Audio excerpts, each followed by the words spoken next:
निद्रा समाधि स्थिति, निद्रा समाधि है। संचार पदयो प्रदक्षिण विधि, पांव से चलना प्रदक्षिणा है। स्तोत्राणि सर्वा गिरो, जो बोलते हैं वो स्तोत्र है। यद यद कर्म करो भी तद तदखिलम, वो सवाल।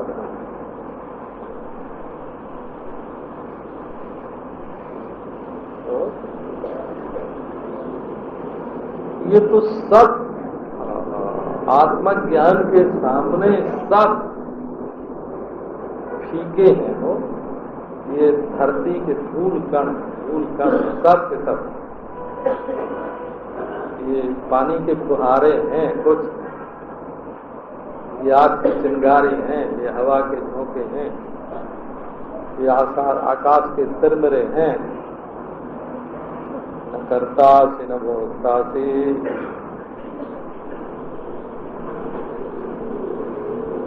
न कर्म है न भोग है। न कर्म तुम्हारे साथ जुड़ता है, न भोग तुम्हारे साथ जुड़ता है। तो हो रहा है, मालूम पड़ रहा है, हो रहा है, ये सांख्य है। और मालूम पड़ रहा है, ये वेदांत है। बोला मुक्त बात, कहीं तुम्हारे लिए कोई मनोगत या शरीरगत कोई बंधन नहीं है। तुम्हें मुक्त होना नहीं है, तुम मुक्त हो। और अच्छा अच्छा महाराज, इतने दिन तक तो हम बंद रहे, हाँ अब मुक्त हो रहे हैं। ना बेटा, पहले भी तुम मुक्त ही थे, अब भी तुम मुक्त ही हो, आगे तुम मुक्त ही रहोगे। मुक्त एवासी सर्वदा। ज्ञान न होने पर भी आत्मा मुक्त ही है। ज्ञान होने से आत्मा मुक्त होता नहीं है। आत्मा मुक्त है, ये ज्ञान होता है, माने मैं बद्ध हूं, ये अज्ञान दूर होता है। आगे भी मुक्त है। मुक्त एवासी सर्वदा, सर्वदा माने यही होता है।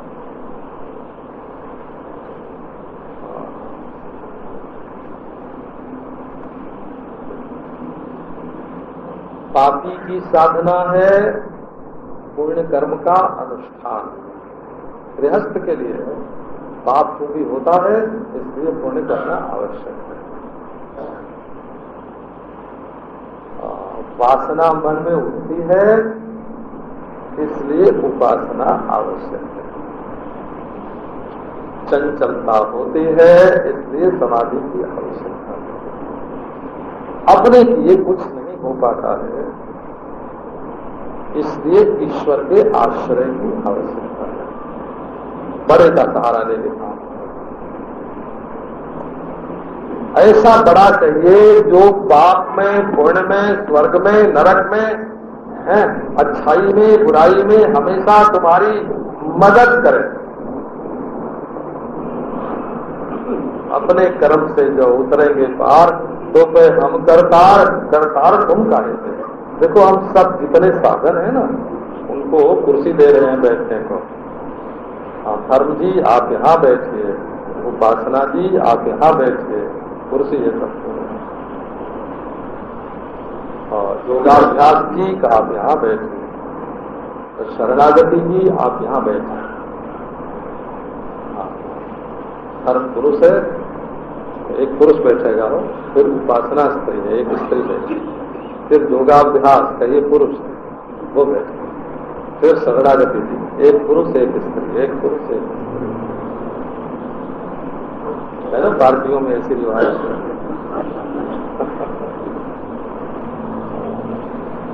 ये तो पार्टी है, वो जैसी जरूरत वैसा। और सच्चाई क्या है? वो तो सच्चाई, परंतु वो ज्ञान के बिना मालूम नहीं पड़ेगी। तुम मुक्त हो, परंतु मान बंधन में आए। तुम मुक्त हो, लेकिन मान के बंधन में आए।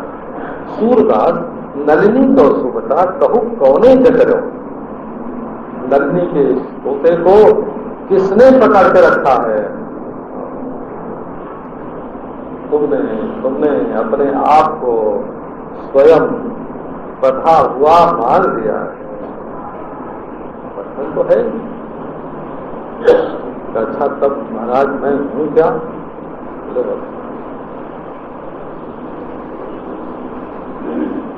एको दृष्टासि सर्वस्य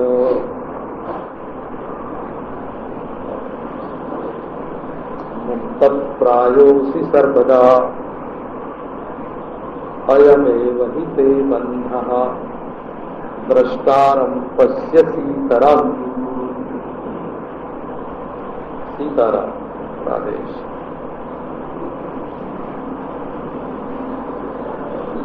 निज गिरा पावन करण कारण राम जस तुलसी। अपनी वाणी को पवित्र करने के लिए तुलसीदास राम जस का वर्णन करते। निज गिरा पावन करण कारण राम जस तुलसी। अच्छा, अब एक बात पर आपका ध्यान दीजिए। श्लोक यही है वो, दृष्टासी केवल इतनी बात कही जाती तो क्या फर्क होता, और सर्वस्य दृष्टासी कहा जाता तो क्या होता, और एको दृष्टासी सर्वस्य कहा गया तो क्या निकला? इसको हमारे पदकृत्य बोलते हैं संस्कृत भाषा में। ये नहीं तुम लोग लेके किताब बांट लिया, कहा हमने पढ़ लिया, क्या पढ़ लिया कि शास्त्र पढ़ लिया। ऐसे नहीं होता है। देखो, पहले देखो दृष्टा, तुम दृष्टा। दृष्टा का मतलब होता है कि जो देह को, इंद्रिय को, मन की चंचलताओं को, जागृत को, स्वप्न को, सुषुप्ति को, समाधि को देखने वाला ज्ञान मात्र है। तो योगी लोग कहते हैं कि जब वृत्ति का निरोध होता है तब तो दृष्टा अपने स्वरूप में स्थित रहता है, और जब वृत्तियों में चंचलता होती है तब वो वृत्तियों के साथ मिल जाता है। तब दुनिया का ज्ञान होगा तो उसका नाम ज्ञाता, भोग भोगेगा तो उसका नाम भोक्ता, और कर्म करेगा तो उसका नाम कर्ता। अपने को पापी समझेगा तो उसका नाम पापी, अपने को पुण्यात्मा समझेगा तो पुण्यात्मा। लेकिन जब वृत्तियों का निरोध होता है, जहां न कर्म है, न भोग है, न वृत्तियां हैं,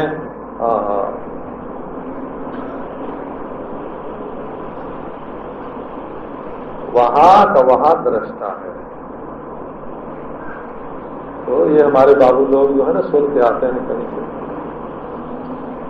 तो कहाँ से सुन के आए हैं, नाम लिखो, नाम लेके बोले अमुक का व्याख्यान सुन के आए हैं, और एक और पूछना है।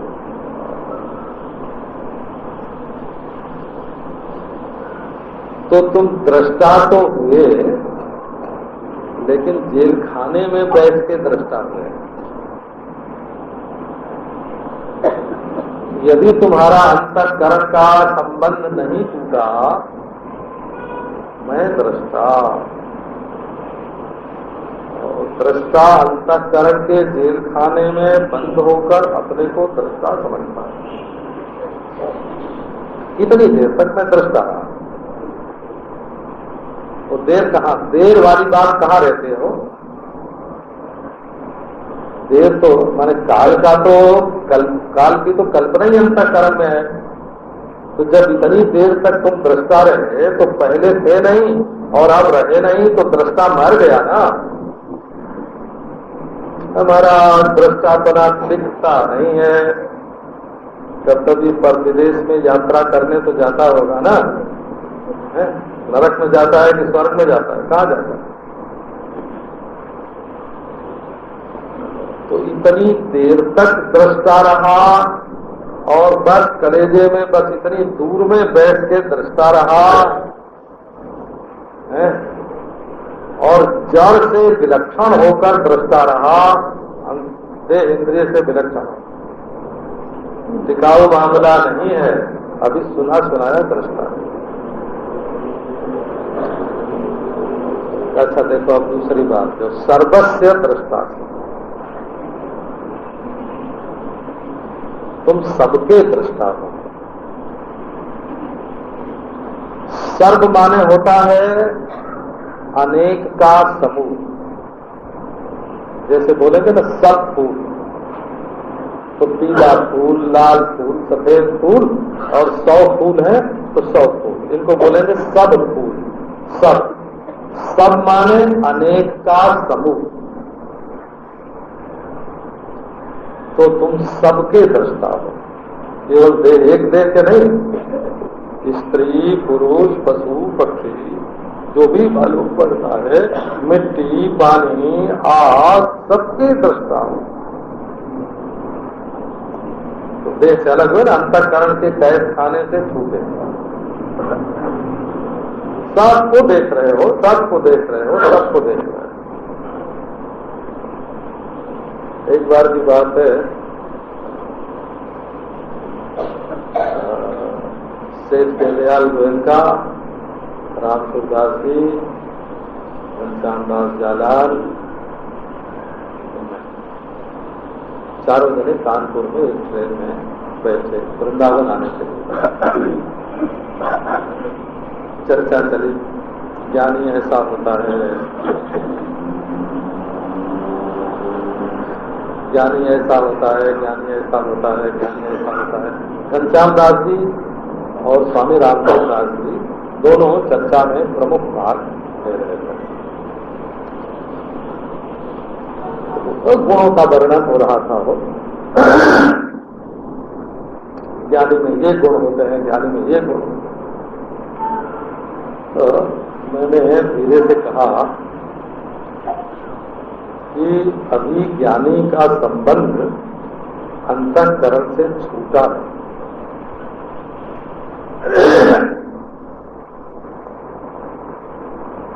ज्ञानी अंतःकरण के गुण दोष को धारण किए बैठा है,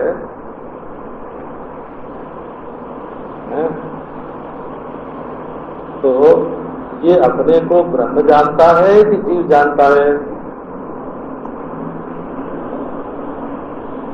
तो शेष दयाल जी बोले रामसूरदास जी से, देखो ये बड़ी सूक्ष्म बात कह रहे हैं, तुम लोग मोटी बात बोल रहे हो और ये बड़ी सूक्ष्म बात बोल रहे हैं।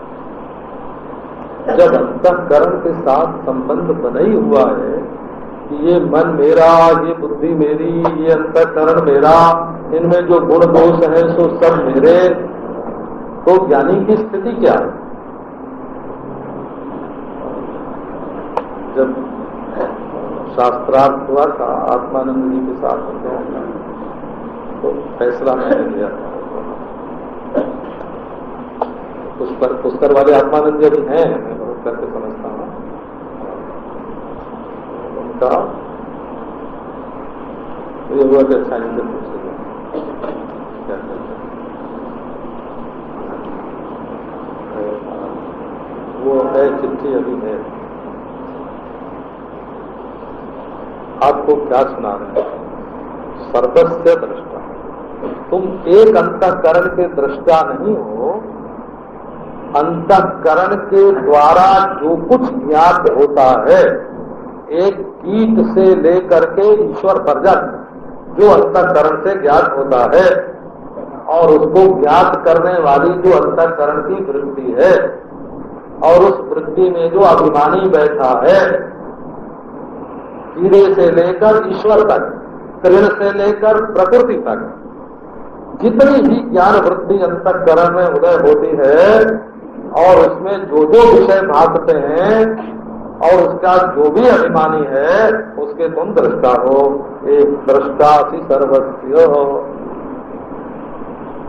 अब लो, अब दूसरी बात है, एक क्यों कहा? इसको पदकृत्य बोलते हैं। ये संस्कृत श्लोकों की व्याख्या का ढंग है। आप अपने मन से इसको नहीं पढ़ोगे तो ध्यान नहीं जाएगा। तो एक क्यों? तो बोले भाई योग और सांख्य में तो दृष्टा अनेक माने जाते हैं। दृष्टा सबका दृष्टा होता है, ये तो मानते हैं कि वो सर्व का दृष्टा है। प्रकृति प्राकृत सर्व का दृष्टा है,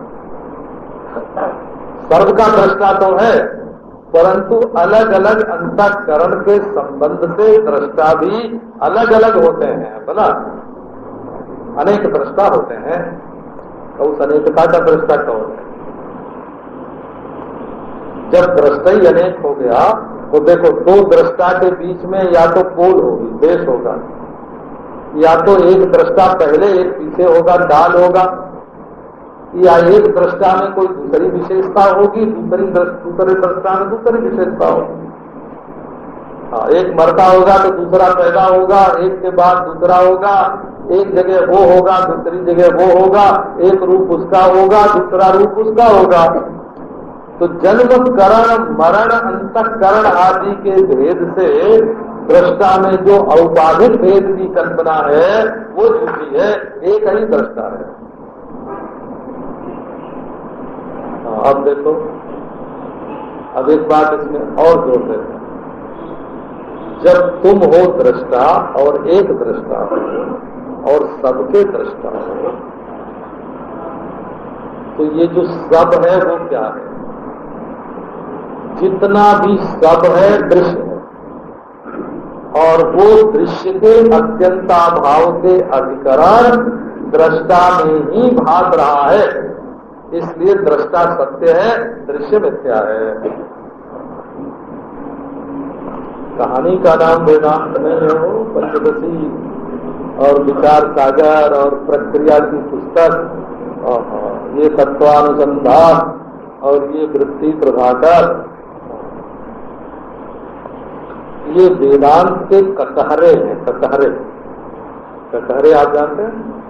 जैसे क ख ग घ जैसे बच्चे को पढ़ाते हैं, ये ABCD है वेदांत के।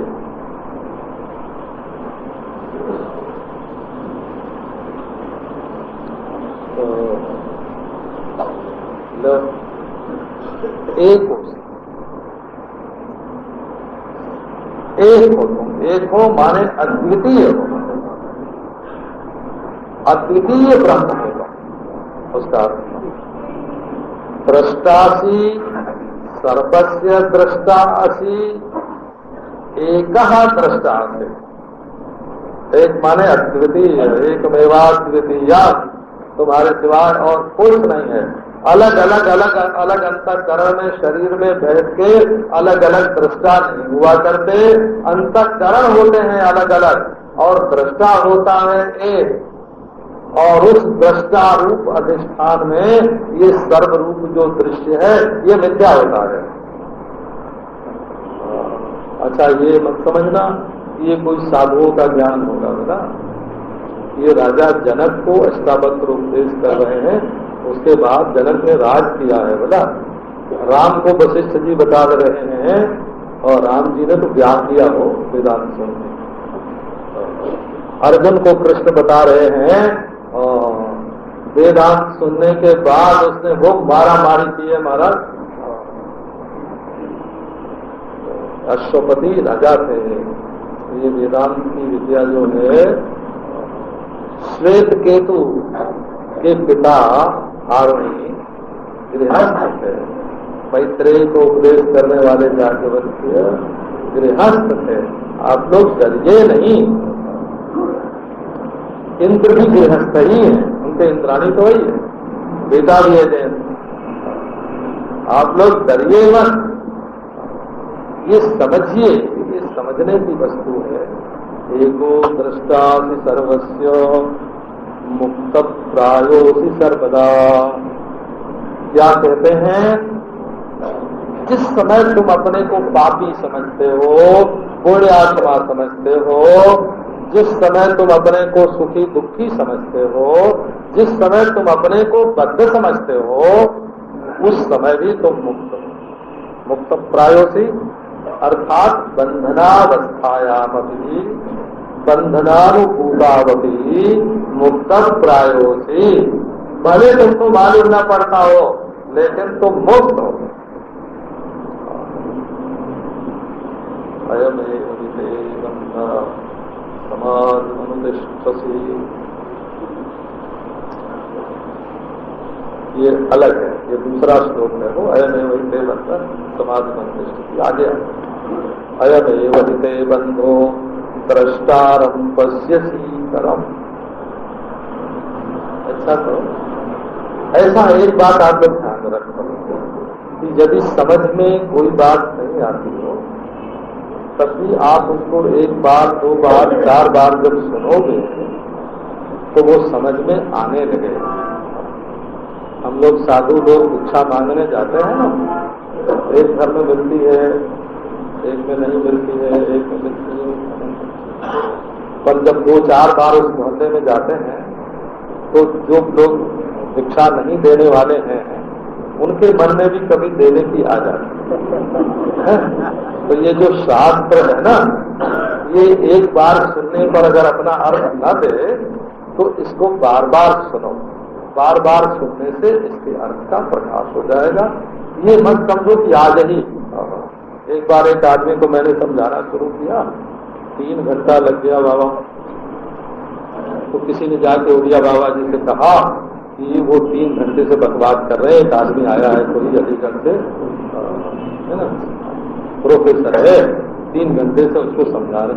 उठ के महाराज अपनी कुटिया में से आ गए हमारे। अब तो हम लोग तो उठ के खड़े हुए, हमारे तख्ते पर आके बैठ गए और बोले, हाँ बेवकूफ बोलते थे बहुत करके,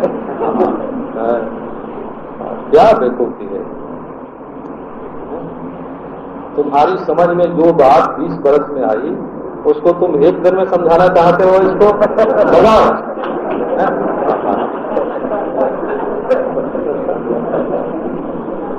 तो भाई मेरे समझ में नहीं आ रहे हैं, तब भी सुनना चाहिए। सुनने से ये बात समझ में आ जाएगी, आपके दुख को मिटा देती है, आपके सुखी बने के अभिमान को मिटा देती है, पाप को मिटाती है, पुण्य को मिटाती है, संबंध के बंधनों को मिटाती है, आपके मन की वासना से, चंचलता से बिल्कुल अलग कर देती है। ये तो साक्षात जीवन मुक्ति परमानंद है। ये स्वर्ग में जाने की विद्या नहीं है, न वैकुंठ में। ये समाधि लगाने की विद्या नहीं है, ये तो बिल्कुल नगद भाव है।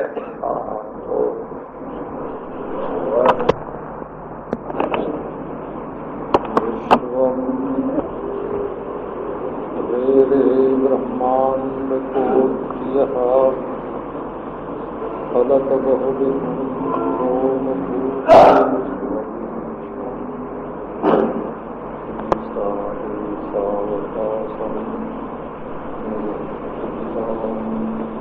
सद्व्यवस्था रक्ता भक्ता विरक्ता विलसत सकले सत्कले निष्कले श्री सदा उत्कलम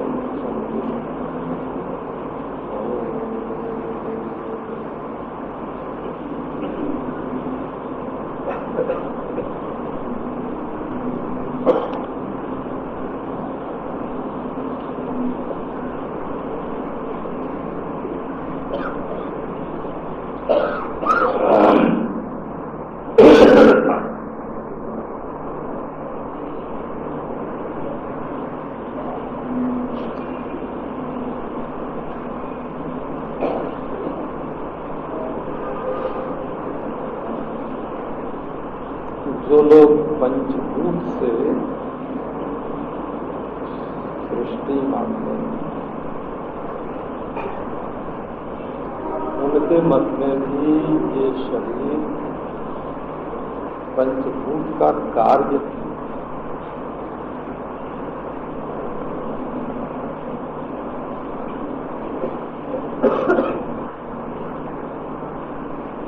जैसे 4 बात है, चार भूत मानता है, मिट्टी, पानी, आग, हवा। आसमान को नहीं मानता हो, आकाश को तत्व नहीं मानता।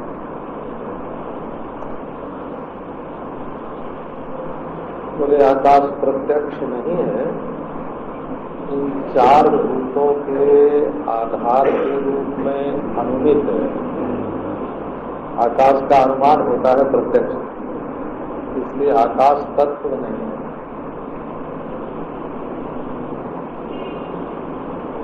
और इन चार भूतों के आनुपातिक मिश्रण में चेतना उत्पन्न हो जाती है।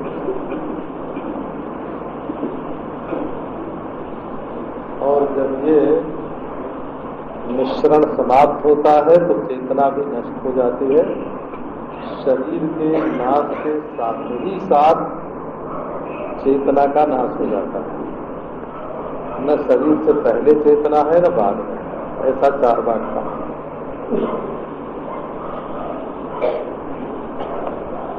वो भी हमारा एक दर्शन है। न्याय वैशेषिक का मत है कि मिट्टी, पानी, आग, हवा, इन चारों के तो परमाणु होते हैं और आकाश के परमाणु नहीं होते हैं। और परमाणु होते हैं निरवय, उनमें कोई हिस्सा विस्सा नहीं होता।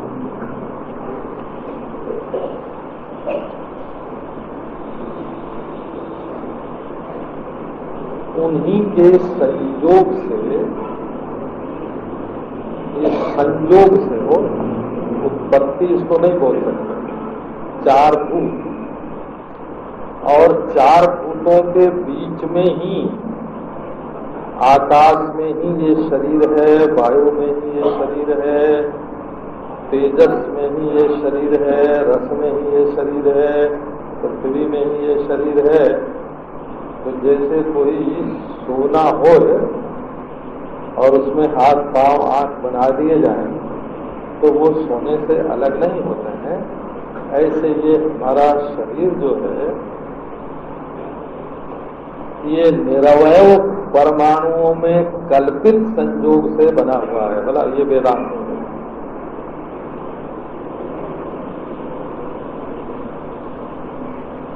अविद्या मनसा कल्पिता से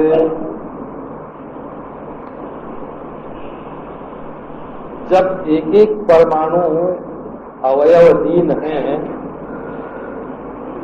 तो उनका संयोग कैसे होगा और उनके संयोग से किसी सावयव वस्तु की उत्पत्ति कैसे होगी। तो प्रत्येक वस्तु अपने प्रागभाव में से ही उत्पन्न होती है। इसलिए न्याय वैशेषिक मत में भी ये शरीर कोई तत्व नहीं है। तत्व तो परमाणु है।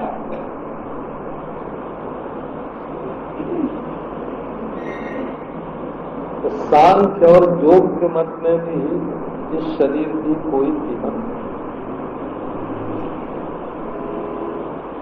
प्रकृति से पंचभूत पर्यंत तो कार्य कारण भाव होता है। पंचभूत में ये शरीर जो है ये कल्पित है। ये शरीर तत्व नहीं है। न न्याय वैशेषिक में ये शरीर तत्व है, न सांख्य योग में ये शरीर तत्व है, और पूर्व मीमांसा में तो ये शरीर कार्मिक है, कर्मजन्य। तो कर्म से धातु की उत्पत्ति नहीं होती, इसलिए भी ये शरीर। भक्ति सिद्धांत में भी ये शरीर तत्व नहीं। भगवत संकल्प से ही ये संपूर्ण विश्व सृष्टि उत्पन्न होती है, भगवान में रहती है, भगवान में लीन होती है। भगवान के संकल्प के सिवाय न ये विश्व ब्रह्मांड है और न ये शरीर है। शैव मत में भी ये शरीर तत्व नहीं है। ये पूर्ण अहंता का विमर्श मूलक समुल्लास है। अपनी पूर्ण हंतई अपनी मौज से कभी ज्ञानी अज्ञानी, कभी मुर्दा कभी जिंदा, कभी आना कभी जाना, ये पूर्ण अपनी ही पूर्ण अहंता विश्व के रूप में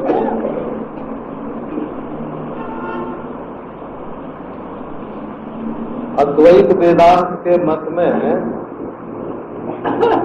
तो ये शरीर और ब्रह्मांड और कोटि कोटि ब्रह्मांड एक ऐसी वस्तु में भाग रहे हैं जिसमें इनका अभाव भी है।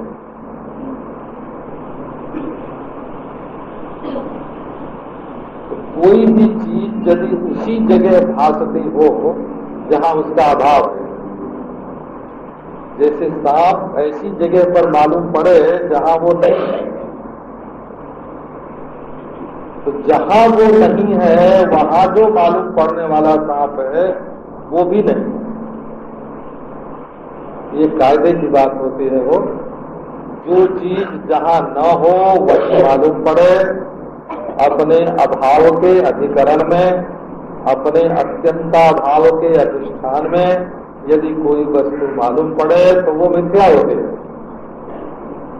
तो जिस अनंत चेतन में ये जड़ मालूम पड़ रहा है उस चेतन में ये नहीं है। जिस अनंत सत्य में ये नाम रूप मालूम पड़ रहा है उसमें ये नहीं है।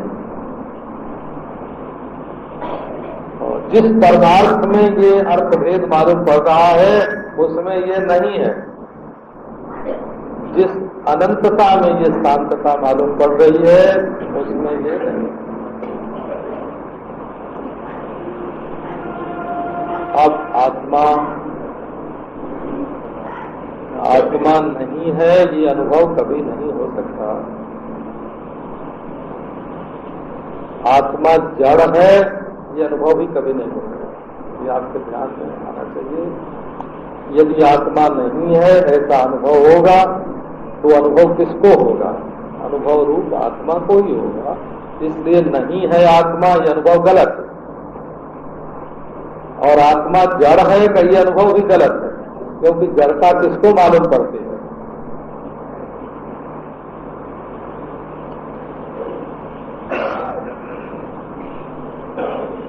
तो ये है तुम्हारा अपना स्वरूप।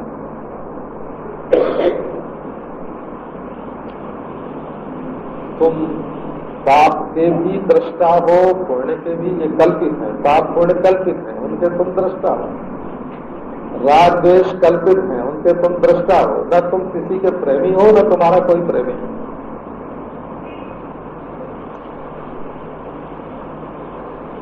ईश्वर भी जो प्रेमी प्रियतम बनता है वो माया से बनता है, बोला ये उसकी माया है। प्रियतम बनता है क्यों? तो लोगों की नजर अपनी ओर खींचने के लिए प्रेमी बनता है। तो क्यों? तो लोगों की नजर अपनी ओर खींचने के लिए। वो गरीब बन के भीख मांगने के लिए आता है तुम्हारी नजर अपने ऊपर पड़ने के लिए, और वो धनी बन के दाता बनता है तुम्हारी नजर उसकी ओर खींचने। कृपा भी माया, कृपालुता भी माया है, कृपा पात्रता भी माया है। प्रेमी पना भी माया है, प्रियतम पना भी माया है। इसका उपयोग भर किया जा सकता है।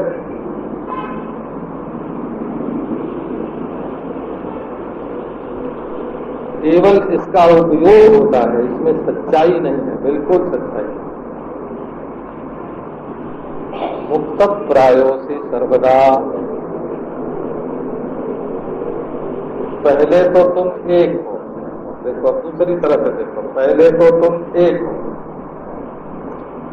एक हो माने तुम्हारे बिना दो है ही नहीं। एक का मतलब यह है, एक माने गिनती में आप लोग जानते हैं ना, एक माने वो गिनती जिसके बिना दो नहीं हो सकता।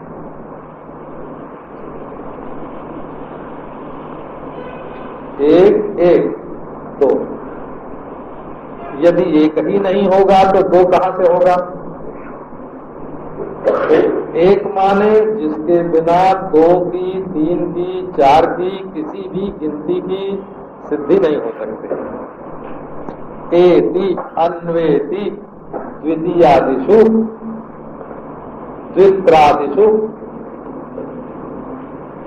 2-3 में जो रहता है, जिसके बिना 2-3 हो ही नहीं सकते, उसका नाम है एक। एति इति एक।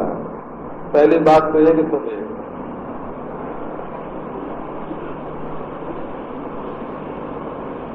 ये तो सबके माने छोटी अक्ल वाले की भी समझ में ये बात आवेगी कि एक उसको कहते हैं जिसके बिना 2, 3, 4, 5, 100, 1000, लाख, करोड़ कुछ हो ही नहीं सकता, उसका नाम होता है।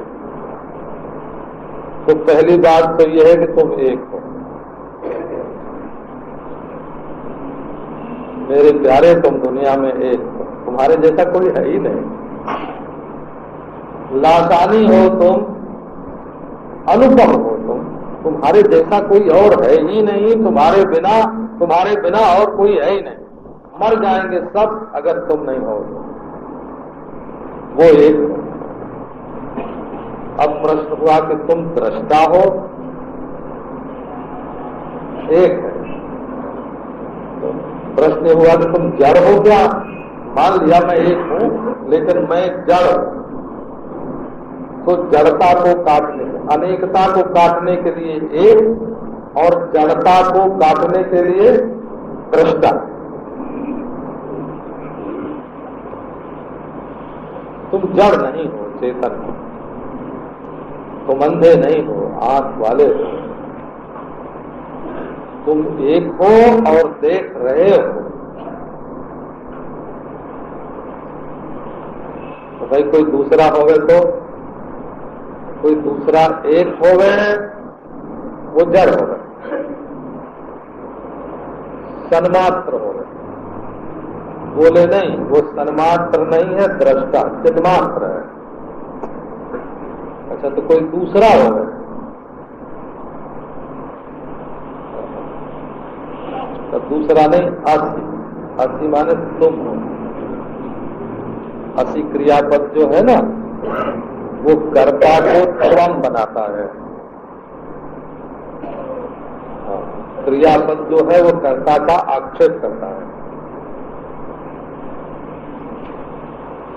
तुम अब देखो, एक है। एक है माने उसके बिना न 2 है, न 3 है, न 4 है। एक माने करोड़ का बाप, लाख का बाप, 1000 का बाप, 100 का बाप, 10 का बाप, 3, 2 का बाप, वो एक। तो बोले एक जड़ का नहीं, चेतन दृष्टा, कोई और का नहीं, तो असी। 3 बात कही गई हो, एक, दृष्टा, असी। अच्छा, तो थोड़े के दृष्टा? बोले नहीं, सर्वस्व,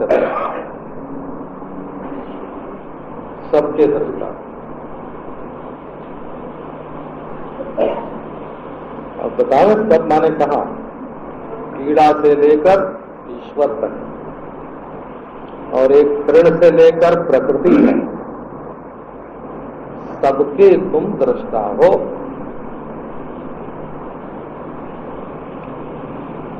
बदलने वाले का नाम सर्व है हो। सरती, सड़क बहती है, जैसे सड़क बहती है ना, कितनी मोटर, कितने तांगा, कितने रेसे, कितने आदमी, कितने पशु पक्षी, ये सरकने वाली दुनिया, इसके तुम दृष्टा हो। अच्छा भाई, जब जागते होंगे तब दृष्टा होंगे, और सोते होंगे तो दृष्टा नहीं होंगे। विक्षेप में दृष्टा होंगे, समाधि में दृष्टा नहीं होंगे। समाधि में दृष्टा होंगे, विक्षेप में दृष्टा नहीं होंगे। सृष्टि में दृष्टा होंगे, प्रलय में दृष्टा नहीं होंगे। बोले सर्वदा।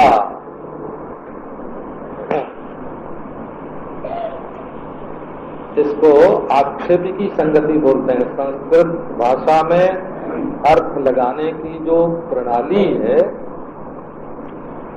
एक अक्षर भी व्यर्थ नहीं होना चाहिए। यदि हमारी बोली में से कोई आधा अक्षर कम कर सके, ये बोलने की कोई जरूरत नहीं है, तो हमको कितना सुख मिलेगा। बोले जैसे हमारे घर में बेटा पैदा हो गया, अर्धमात्रा लाघवे न पुत्रोत्सवम मन्यन्ते वैयाकरणा। हम जो एक एक शब्द बोलते हैं उसमें से एक मात्रा भी व्यर्थ नहीं होगी। तो आपको सुनाया एको का क्या मतलब है, क्या प्रयोजन है, दृष्टा का क्या प्रयोजन है, असी का क्या प्रयोजन है, सर्वस्व का क्या प्रयोजन है, और सर्वदा का क्या प्रयोजन है। अब देखो फलितार्थ सुनाते हैं।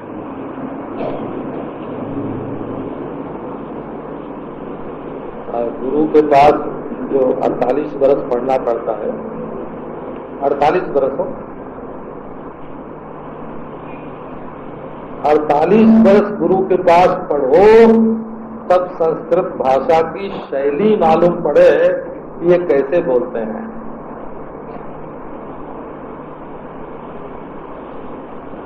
इसी से खुद पढ़ने की कोशिश न करके दूसरे पढ़े हुए से उसको जानना पड़ता। अयमेव हि ते बन्धः द्रष्टारं पश्यति तरम्।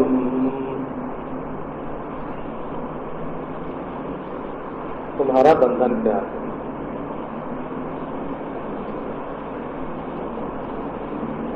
है? शास्त्र में ऐसे बताया कि ब्राह्मण हो और 1 बरस सेवा करे तो 1 बरस में पता लग जाएगा कि उसमें कितना काम है, क्रोध है, लोभ है, मोह है, उसका 1 बरस में पता लग जाएगा। ब्राह्मण 1 बरस से ज्यादा छिपा नहीं सकता, और क्षत्रिय हो तो 2 बरस छिपा सकता है। ऐसे धर्मशास्त्र में लिखा है। वो अपने दिल की बात, अपना काम, क्रोध आवेगा तब भी उसको छिपा लेगा, काम आवेगा तब भी छिपा लेगा, लोभ आवेगा तब भी छिपा लेगा। और वैश्य हो तो 3 बरस छिपा सकता है, बोला। हाँ, बाणिया सबसे ज्यादा कपटी होता है क्योंकि उसको बचपन से ही अपने व्यापार की बात छिपाने का अभ्यास होता है, और उसके माँ बाप सब छिपाते ही तो रहते हैं। तो कोई असली मंत्र बताना हो तो ब्राह्मण को तो 1 बरस में बता दे, और क्षत्रिय को 2 बरस में बता दे, और वैश्य को 3 बरस में बता दे। ऐसा धर्मशास्त्र विधान है, धर्मशास्त्र। हम धर्मशास्त्र के अर्थार्थी हैं, बोला।